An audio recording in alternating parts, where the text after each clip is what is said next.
இந்த கொஷின் அடிக்கடி எஸ்எஸ்சி எக்ஸாமில் கேட்கக்கூடிய, அது இல்லாமல் நம்ம டிஎன்பிசி எக்ஸாமில் மேக்ஸிமம் கேட்கக்கூடிய கொஷின். ஃபஸ்ட் டைம் சேனலை பார்க்குற மாதிரி இருந்தால் ஃபாலோ பண்ணிடுவாங்க, செம்ம ஈஸியாக சால்வ் பண்ணலாம்.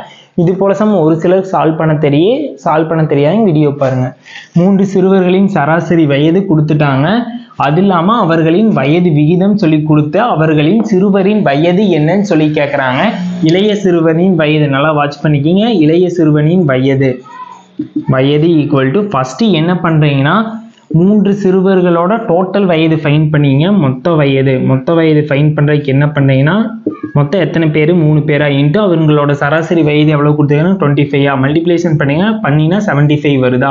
அவர்களுடைய மொத்த வயது 75 இன்ட்டு அடுத்தது என்ன பண்ணுறீங்கன்னா டிவைடு கீழே என்ன பண்ணுறீங்கன்னா இது எல்லாத்தையும் ஆட் பண்ணிங்கன்னா 7 + 3 10 10 + 5 15 வருதா. 15 கீழே போட்டுக்கோங்க.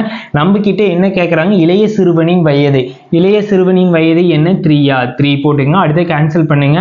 15 டேபிளில் 1 டைமு, இது 5 டைமா, இது 1 டைமு, இது 15 டைமா. 15 இளைய சிறுவனின் வயது 15 சொல்லி ஃபைன் பண்ணியாச்சு. நீங்கள் கடைசி சிறுவனின் வயது என்னன்னு சொல்லி மறக்காமல் கமெண்ட் பாக்ஸில் கமெண்ட் பண்ணிட்டு போங்க. கமெண்ட் பண்ணுறதே இல்லை, கமெண்ட் ஃபஸ்ட்டு பண்ணிட்டு போங்க. அப்போ தான் உங்களுக்கு புரிஞ்சுதான்னு சொல்லி எனக்கு தெரியும்.